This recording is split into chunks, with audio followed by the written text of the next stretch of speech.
When I got back from work, I found my neighbor, a battered woman, standing in front of my house. She looked so cold and miserable that I couldn't just leave her there.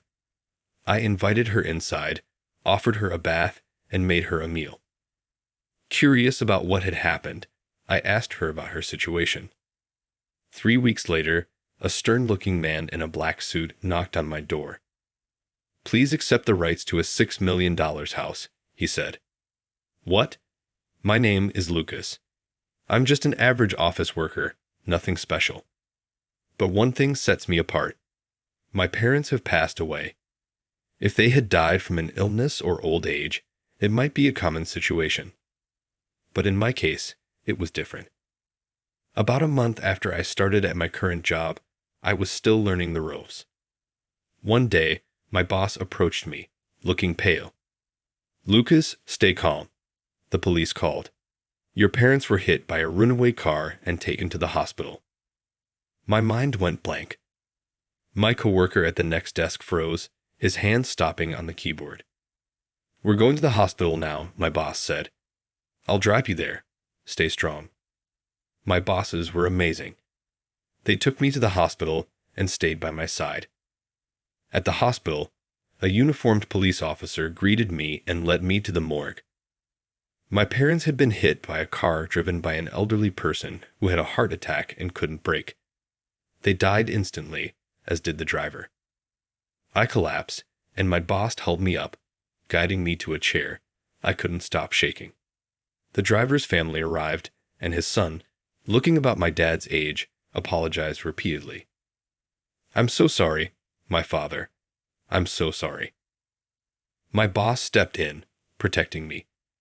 "I understand you've lost your father too, but he's just lost both his parents.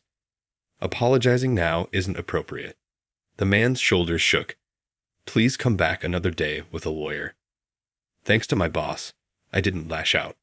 The driver's family left, and my boss comforted me. "You need to rest. The company will handle everything." The company really did take care of everything. I received compensation and a formal apology with a lawyer present. The driver's family kept apologizing, but with the driver gone, there was no one to direct my anger at. I accepted the money and moved on, avoiding further involvement with the family. I continued living alone in the house I shared with my parents. The surrounding neighborhood had new, impressive buildings, and the house next door had recently been occupied. I noticed the moving truck, but never saw who moved in. People these days often skip greetings due to privacy concerns. The young family next door must have been like that. I thought I'd at least say hello.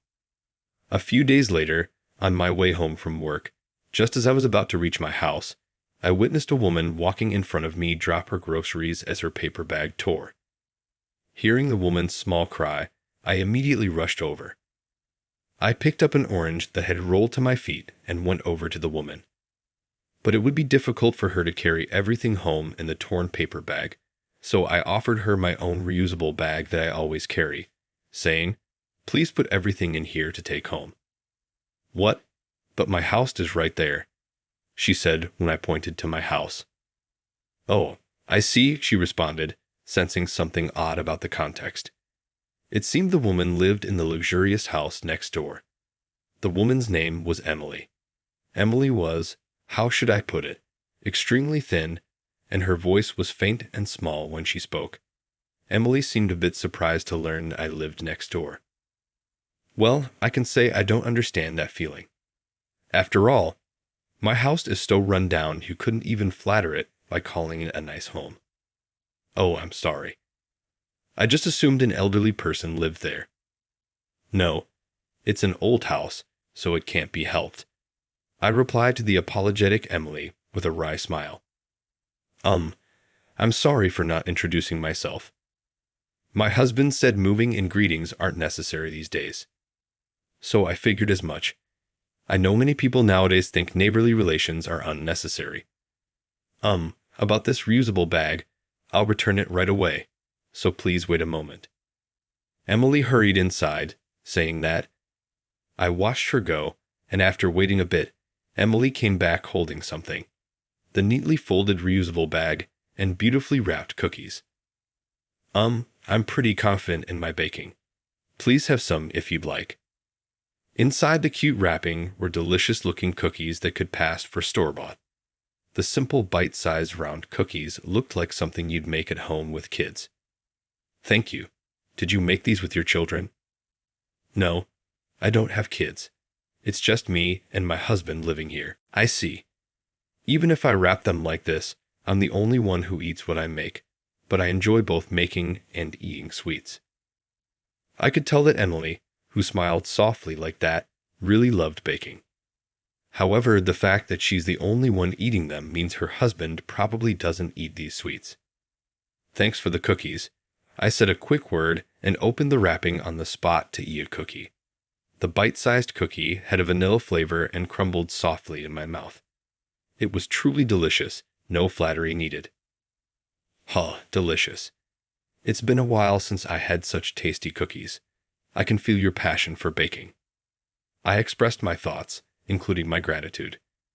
Emily probably didn't expect me to open the wrapping and eat one right then and there. After looking at me in surprise, she thanked me with a big smile. Thank you so much.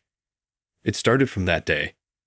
Emily and I never exchanged contact information, but we started frequently greeting each other. Also, after I got home from work and turned on the lights, a few minutes later, the intercom would ring.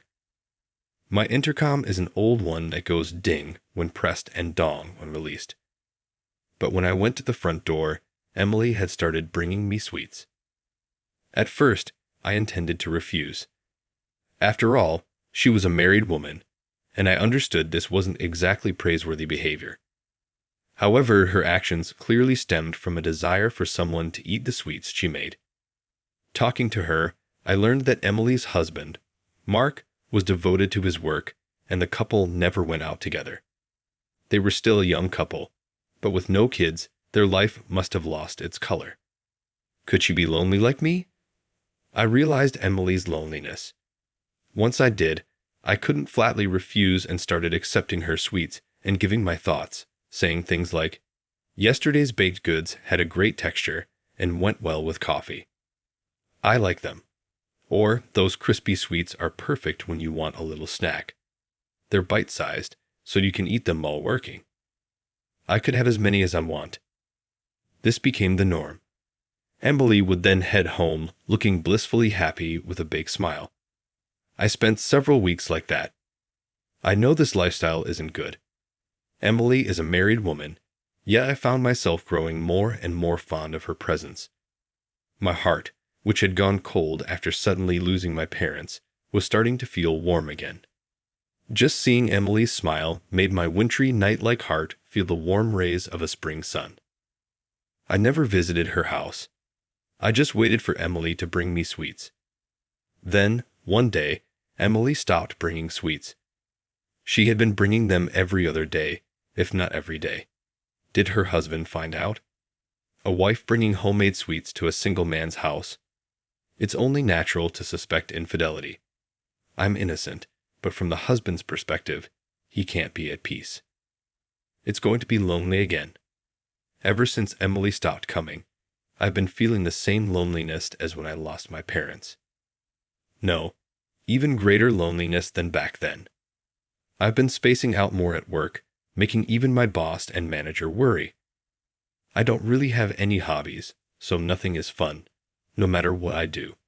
Gradually, my appetite diminished, and even when eating things I like, it felt like chewing on sand, making it even harder to eat. I could feel my energy draining, but even though I knew this wasn't good, there was nothing I could do about it. Geez, I was starting to feel a creeping sense of despair about various things when I finished work that day and headed home. I've been feeling heavy this whole time, and I know I need to snap out of it, but I just can't get motivated. Thinking that, I lifted my head and saw a figure in front of my house. That swaying shadow would make you think it was a ghost. That figure wasn't a ghost, of course, but her hair was a mess and her feet were bare. She wasn't even wearing sandals, let alone shoes. But that figure was unmistakably Emily. I hurried over to her with a start. "Emily?" Getting closer, I could see clearly. The clothes Emily was wearing were dirty, and she wasn't even wearing a coat. It's winter now. Emily was thoroughly chilled to the bone. When Emily, who had been hugging her own arms, embraced me, my course of action was decided. Emily, please come inside the house. I'm sorry. Her voice was so faint, I knew she was nearing her limit. I urged Emily into the house, my hand on her back. I immediately put the heater on and made Emily a hot chocolate. Here you go. In the brighter room, I could see that Emily was terribly dirty, and being barefoot, she looked miserable from head to toe. What on earth happened to you? I'm sorry. I'm not accusing you. Why were you outside in that state in this season? Actually, my husband kicked me out of the house. What? Emily told me the circumstances, sniffling and sobbing. She said her husband had kicked her out of the house 3 days ago. What was he thinking, kicking her out in this cold weather in light clothing? If it rained or snowed, she'd freeze in no time. Since that long ago, where were you for those 3 days? I'm embarrassed to say, but the park. What? You were homeless? I furrowed my brows at Emily's reply and showed her to the bathroom. I have many things I'd like to ask, but you must be cold, right? Please use the bath. But I'm dirty, so it's a bath. Feel free to use my mother's soap and shampoo. I explained the soap, shampoo, and hairdryer in the bathroom. For a change of clothes, I offered some of my mother's. Emily seemed hesitant but nodded, as if enjoying a bath for the first time in a while. While she was in the bath, I prepared a simple meal. Tonight's dinner was tater tots I bought from the nearby shopping district, 1 serving of chicken noodle soup split between 2 people that's easy on the stomach, and a salad with just lettuce, cucumber, and cherry tomatoes. Add some meat, and it's a sufficient meal. If it were just me, I would have made do with just the tater tots and soup. Just as I finished preparing, Emily came out of the bath. She tilted her head, asking about the 2 meals laid out on the table. Where are your parents? Oh, it's just me. What? I lost them in an accident. I was reluctant to say it, not wanting to worry kind Emily, but there was no hiding it in this situation. When I honestly told her that my parents had passed away in an accident, Emily shed large tears and grieved for me. Just that warmed my heart. So these clothes belong to your mother, and you cherish them, right? Yes, but if no one wears them, they'll just get eaten by moths. Thank you for lending them to me. After that, we had dinner facing each other. Emily said, "It's really delicious," and ate in a way that made it clear she truly found it tasty, which made me happy and enabled me to properly eat a meal for the first time in a while. Afterwards, I made some warm tea and asked Emily to tell me more. Even if it's meddlesome, sometimes letting it all out when you're going through a hard time can make you feel better. The story Emily told was terrible. My husband has chauvinistic views. Women should shut up and do as men say, walk 3 steps behind a man, wake up earlier than a man, don't go to bed before a man, he says. He sounds way too old-fashioned. What's wrong with your husband? If anything happens, he immediately yells, and even if nothing happens, he says, "You are really useless." If there's even the slightest thing he doesn't like, he hits me. On top of that, he said, "That's why I told you I hate sweets. What's with this sickly sweet smell? I forbid you from baking ever again," and threw out all my baking tools like my whisk and rubber spatula, even things that can be used for cooking without my permission. What? I did the housework properly. Baking was the only time I felt healed, but having that taken away from me, not knowing what to look forward to or work hard for, I fell into despair. I lost all my energy. Emily hung her head and sniffled. Inevitably, I started neglecting the housework, and my husband got furious, saying, "There's still dust.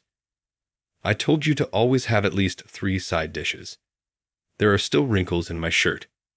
I endured it, But 3 days ago, he said, "I don't need a wife like you," and kicked me out of the house. No way.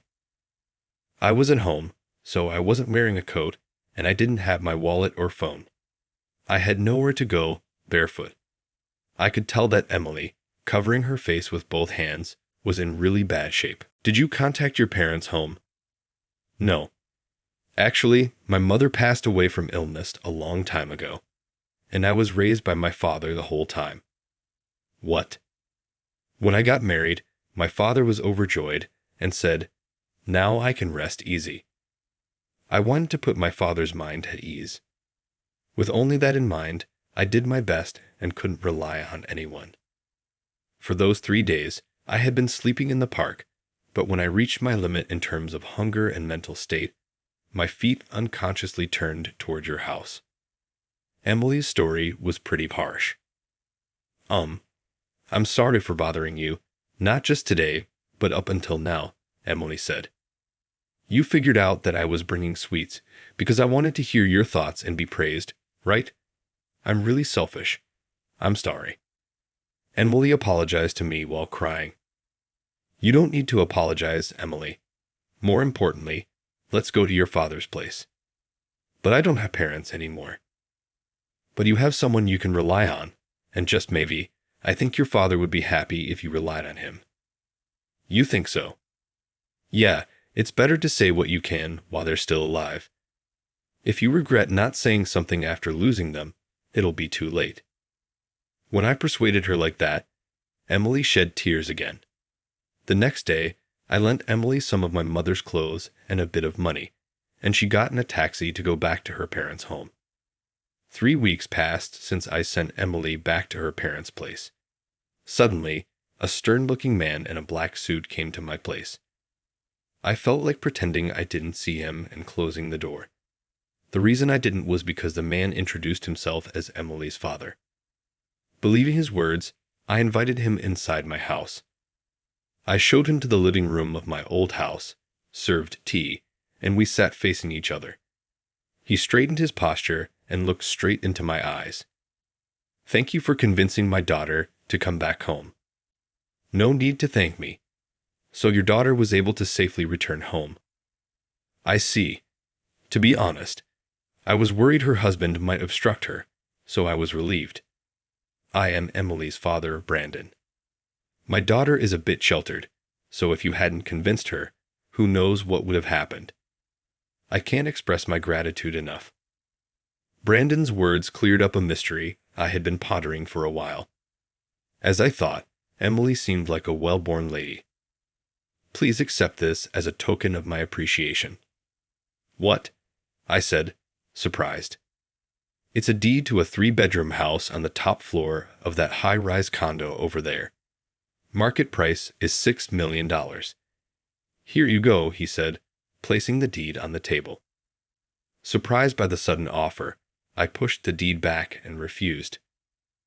"I don't need that. That's not why I helped her." "Then why did you help my daughter?" he asked while smiling. I was at a loss for a reply, but even if I said it was just normal kindness, he probably wouldn't believe me. "I'm sorry. I ended up falling for your daughter, for Emily. Of course, I never intended to do anything and haven't done anything. The reason I helped her was because I like her, because I didn't want to see Emily's sad face. I honestly spoke my mind. I heard about you from my daughter. The food, the clothes, even lending her your late mother's clothes. Just hearing about it made me realize how sincere and good you are. But meeting you directly like this, I feel that way even more," Brandon said. He held out the deed again and said with difficulty, "That's exactly why I hate to say this, but won't you live in a new house? This house is, well, quite old. Drafts come through the gaps, and it's so cold I suspect the insulation has been eaten by mice." Emily must have told him about that condition. That's why Brandon is trying to give me this deed with good intentions. This house is filled with precious memories of my late parents, so I want to keep living here forever. "I'm sorry, even though you went to the trouble," I said with heartfelt apology. Brandon slowly shook his head. "No, You truly are a kind-hearted person. Please, I ask that you take good care of my daughter." He looked straight into my eyes, saying that once more. Not understanding the true meaning behind his words, I tilted my head. But after that, I was able to get in touch with Emily through Brandon, and we were reunited. On my next day off, I was invited to Emily's parents' home and treated to homemade sweets. I fought many times over the sweets Emily makes have a gentle flavor. After that, I was able to divorce that man. What really? I asked. Yes, apparently he was terrible at work too, and his coworkers were complaining about how overbearing he was, so he was about to get fired. I figured as much. Hearing about his attitude toward Emily, I thought he was probably the same way at work. Well, regardless of that, I intend to properly squeeze consolation money out of him, Emily said, smiling. She had become an incomparably different woman than before. Emily said, "I don't want to cause you trouble, so I'm going to get strong. I'll do my best." After Emily's divorce was finalized, we officially started dating. In our state, you can't treat Mary for 30 days after divorce. It seems that this waiting period exists because former spouses typically have 30 days to appeal a divorce agreement. After the divorce was finalized, we got married without issue a year later. Giving it simply way, Emily agreed to live in my family home, but as it is, it's too rundown. By the way, Emily's ex-husband already left that bait house too, due to consolation money and demotion, so I think Emily won't be bothered by it either. I was relieved about that too. Considering Brandon's feelings, he probably wants his daughter to live in a proper house. Realizing that, I resolved to renovate my family home. The renovation company was an acquaintance of Brandon's, someone who properly understood my feelings. Taking into account my desire to not erase my parents' memories, they renovated my family home while preserving its original look as much as possible. A few years later, we were blessed with a long-awaited child. Gazing at the children's room we had prepared for when we might have a child someday, I muttered, "It's good to cherish memories, but we've got to cherish the future too." Emily, now my wife, said, "That's right, but I want to cherish the past too. The present exists because of the past, so let's make lots of memories and build happiness in this house from now on." We smiled and expressed our gratitude to our parents in our hearts. As I gently stroked the growing belly of a happily smiling Emily, I felt hope for the future that was to come.